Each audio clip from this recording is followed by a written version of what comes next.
আসসালামু আলাইকুম, কেমন আছেন আপনারা সবাই? আশা করি যে যেখান থেকে ভিডিওটি দেখছেন আল্লাহর রহমতে সবাই ভালো আছেন, সুস্থ আছেন। আলহামদুলিল্লাহ, আল্লাহর রহমতে আমার পরিবার নিয়ে আমরাও ভালো আছি। সকালে উঠিয়ে কিন্তু স্কুলে চলে গিয়েছিলাম। তো স্কুল থেকে মেয়েকে গাছ দিয়েছে, সবাইকে একটি একটি করে গাছ দিয়েছে।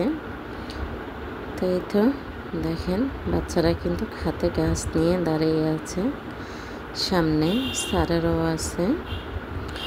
তো আমার মেয়ে তো অনেক খুশি, একটি গাছ পেয়েছে, ও একটি চালতা গাছ পেয়েছে। তো চালতা গাছটি লাগানোর মতন আমার বাসায় কোনো জায়গা নেই। আমার ছাদের উপরও এত বড় একটি গাছ হবে না। ছোট মেয়ের জন্য স্যারে একটি গাছ দিয়েছে, জলপাই গাছ। তো স্যারকে বললাম যে জলপাই গাছ এগুলো না এনে লেবু গাছ, আম গাছ এগুলো কিন্তু নিয়ে আসতে পারতেন, পেয়ারা গাছ।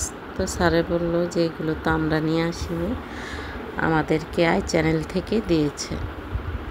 তো যাক, এই তো স্কুল থেকে বাসায় ফিরে আসলাম।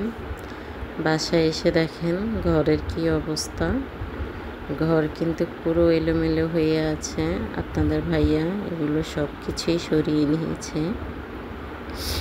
মিস্ত্রি আসবে পরের দিন, সেই জন্য এগুলো আগে থেকেই সরিয়ে নিয়েছে। এই তো সামনের রুমে এনে সব কিছু রেখেছে। তো যারা আমার ভিডিওটি দেখতে দেখতে এই পর্যন্ত চলে আসছেন, এখনও একটি লাইক দেননি, প্লিজ ভিডিওর যদি কোথাও ভালো লেগে যায় চ্যানেলটি সাবস্ক্রাইব করে বেল আইকনটি দিয়ে আমার পাশেই থেকে যাবেন। আর যারা সাবস্ক্রাইব করে উঠিয়ে নিয়ে চলে যান তারা আমার চ্যানেলে আসবেন না। তো এই তো সব কিছু আপনাদের ভাইয়া এদিকে নিয়ে আসছে সামনের রুমে, এগুলো এখন থাকবে। তো মধ্যবিত্ত পরিবারের বউ হয়ে কিন্তু অল্প অল্প করে আয় করতে চেষ্টা করি। তো এই তো ব্যাংকে আজকে 1000 টাকা রাখবো। তা আমি কিন্তু 10 টাকা, 20 টাকা, 50 টাকা, 100-200 টাকা যখন যাই পারি তখন তাই কিন্তু ব্যাংকে রাখি। তো প্রতিদিন আপনাদের সাথে শেয়ার করা হয় না, যেদিন পারি ওই দিন আপনাদের সাথে একটু শেয়ারটা করি। তাই তো মেয়ে কিন্তু রেখে দিয়েছে, ছোট মেয়ে। তো এইভাবে যদি টাকা যদি সঞ্চয় না করতাম আজ কিন্তু আমি টাইস কিনতে পারতাম না। তো সঞ্চয় করাটা খুবই ভালো। তো এইভাবে আমি সঞ্চয় করে থাকি। তো আমি প্রতি মাসের বেতন থেকে 2000 টাকা করিয়ে রাখি। তো এই মাসে 2000 টাকা রাখবো, এখন 1000 টাকা রেখেছি, পরে আবার আরও 1000 টাকা রাখবো। তো এইভাবে একটু একটু করে সঞ্চয়টা করে নিই। জীবন চলার ক্ষেত্রে টাকা আমাদের খুবই গুরুত্বপূর্ণ একটি জিনিস। টাকা কিন্তু ছাড়া আমরা চলতে পারি না। টাকা আমাদের জীবনে লাগে। টাকা যদি না থাকে আমাদের কাছে, তখন নিজের কাছেও খারাপ লাগে। দেখবেন আত্মীয় স্বজন, পাড়া প্রতিবেশী কেউ আমাকে মূল্য দেবে না। টাকা থাকলে সবাই সবাইকে মূল্য দেয়, সবাই সবাইকে গুরুত্ব দেয়। তো দেখেন মানুষের চেয়েও টাকার মূল্যটা কত বেশি। এই জন্যেই টাকাকে আমরা মূল্য দিতে হবে, টাকাকে সঞ্চয় করে রাখতে হবে। টাকা এমন একটা জিনিস, আজ আসছে তো কাল নেই। বসে খেলে রাজার ভাণ্ড শেষ হয়ে যায়। তো বসে না খেয়ে একটু উপার্জন করে টাকা সঞ্চয় করে রাখাটাই বেস্ট। আমিও আমার সেলাই কাজটা করি, যখন যাই পারি অর্ডার তখন তাই করি। ঘরেতে বসে থাকি, সেজন্যে একটু কাজ যদি করি ক্ষতি কি, এতে আমার হাত খরচটাও হয়ে যাবে, আমি এখান থেকে কিছু সঞ্চয় করতে পারবো। তো এই তো কথা বলতে বলতে এদিক দিয়ে কিন্তু আমার মেয়ে আলু ভেজে নিয়েছে, ওরা খাবে ফিশ ফ্রাই। তা আমি কিন্তু তো এখানে পরোটা বানিয়ে নেব। এটা ছিল আমার বিকেলের ভিডিও করা। তো আমি কিন্তু পরোটাটা বানিয়ে ফ্রোজিং করে ডিপ ফ্রিজে রেখে দেব।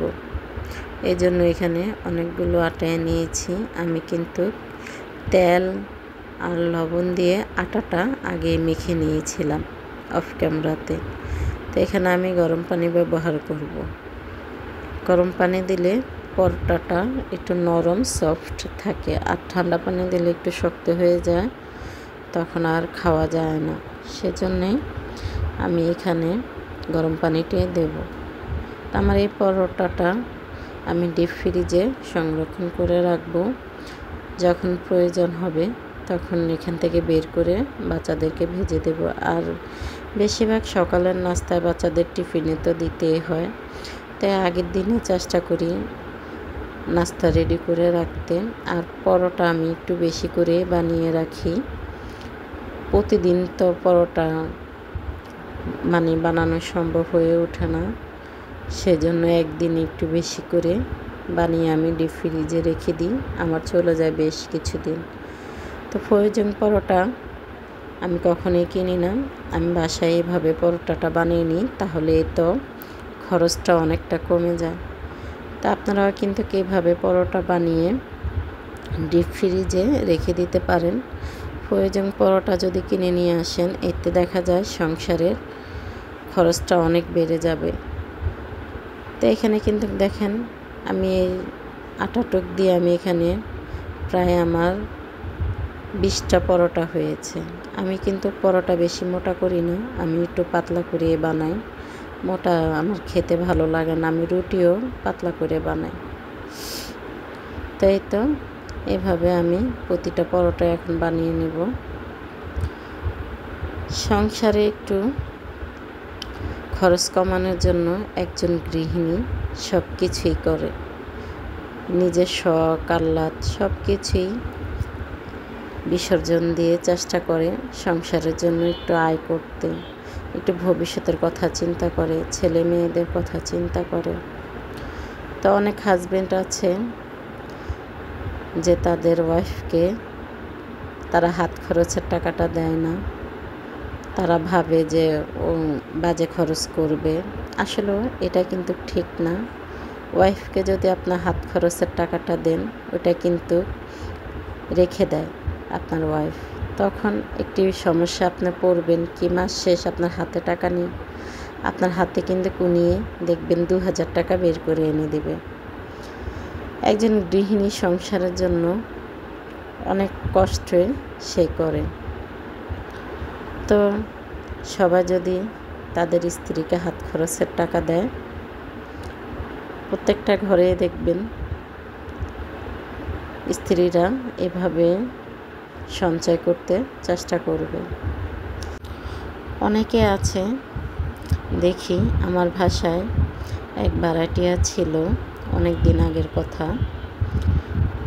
গাড়ি চালাতো ভাইয়াটা, আর ওনার ওয়াইফ বাসায় থাকতো। তো যেদিন ভাইয়া গাড়ি থেকে নামতো, ওই দিন কিন্তু ওনাদের ঘরে মাছ, মাংস, ডিম অনেক বাজার নিয়ে আসতো। তো ওই খাবারগুলো ওনারা 3 দিনে খেয়ে শেষ করে ফেলতো। তারপরে তাদের ঘরে আর খাবার থাকতো না, তখন তারা পান্তা ভাত আর পেঁয়াজ কাঁচামরিচ দিয়ে খেত। তখন বলতাম যে ভাবি, আপনারা এত বাজার একদিনেই খেয়ে ফেলেন, দেখেন এখন আবার আপনারা খালি ভাত খাচ্ছেন, তাহলে কেন? আপনারা তো এখান থেকে একটু একটু করে বাঁচিয়ে রাখতে পারতেন। বলে ভাবি, কামাই তো করি ভালো মন্দ খাওয়ার জন্য, একদিন একটু ভালোই খাবো। আমি একদিন ভালো খেয়ে পুরো মাসটাই তো পান্তা ভাত আর কাঁচামরিচ খেয়ে থাকেন, তো লাভ কি এতে? এতে তারা আপনাদেরও ক্ষতি। আপনারা একটু সঞ্চয় করবেন, রেখে খাবেন, দেখবেন সবসময় ভালো খাবার খেতে পারবেন। কিন্তু এটা আসলে অনেকেই বুঝে না, বুঝতে চেষ্টা করে না। তো এই তো দেখেন আমি কিন্তু এদিক দিয়ে আমার পরোটাগুলো এভাবে রাখি। এভাবে যদি ভিতরে পলি দিয়ে রাখি, তাহলে কিন্তু একটি পরোটাও একটির সাথে লেগে যাবে না, এভাবে থাকবে। এটা আমার রুটির বক্স আমি কিনেছি। এভাবে আমি পরোটা রুটি এই বক্সে বানিয়ে রেখে দিই। তো এভাবে রেখে দিলে আমি বেশ কিছু দিনে আমার চলে যায়। আমি টিফিনে দিই, আমরা নিজেরও নাস্তা খাই। তো আপনার ভাইয়া পরোটা খুব বেশি একটা খায় না, উনি একটু রুটি খায়। তাই তো সবগুলো পরোটাই রেখে দিয়েছি। এখান থেকে আমার শাশুড়ি মা 3টা পরোটা ভেজে নিয়েছে। তা আমার মেয়েদের জন্য, তো মেয়েরা আর খায়নি, ওর বাবা খেয়েছে। তা আমি কিন্তু সকালের জন্য এখানে একটু কলিজা ছিল মুরগির মাংসের, তো ওই কলিজাটুকু সিদ্ধ করে নিয়েছি। সিদ্ধ করে এটা রান্না করে নেব, সকালের পরোটা দিয়ে নাস্তা খাবো।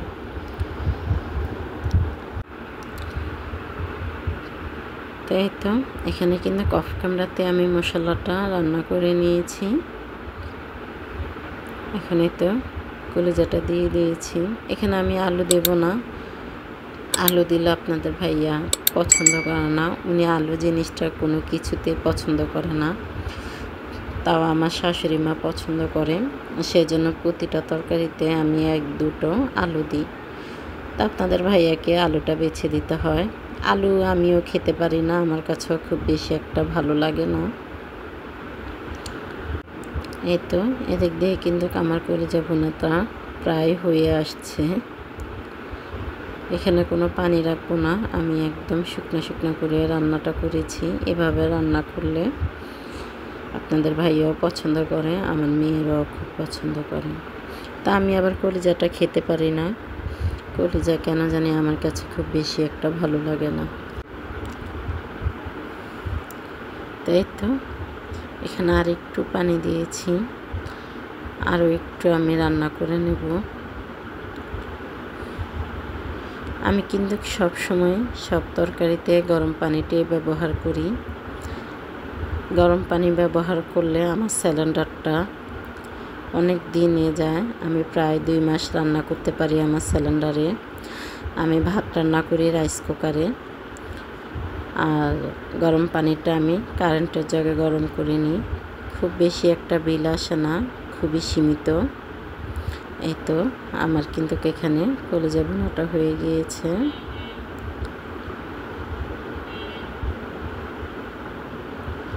তো এখানে এগুলো রেখে দেব। তো এই তো পরের দিন সকালে নাস্তাটা খেয়ে নিচ্ছি। আমার জন্য ডিম ভাজি করেছি, আমার বড় মেয়েও ডিম ভাজি করে নিয়েছে। তো দেখেন পরোটাটা কিন্তু অনেক সফট আর খুবই নরম তুলতুলে হয়েছে। আমি আগে একটু খেয়ে নিলাম। আমার কাছে কিন্তু পরোটা এভাবে খেলেও খুবই ভালো লাগে। এভাবে একটু আমি খেয়ে নিলাম, ডিম ছাড়াই আমার কাছে অনেকটাই ভালো লেগেছে। তাই তো সকালকের নাস্তা করে দুপুরে রান্নার আয়োজন করব। তো আজকের ভিডিওটি আর বেশি বড় করব না, আজ এ পর্যন্তই। আসসালামু আলাইকুম, আল্লাহ হাফেজ।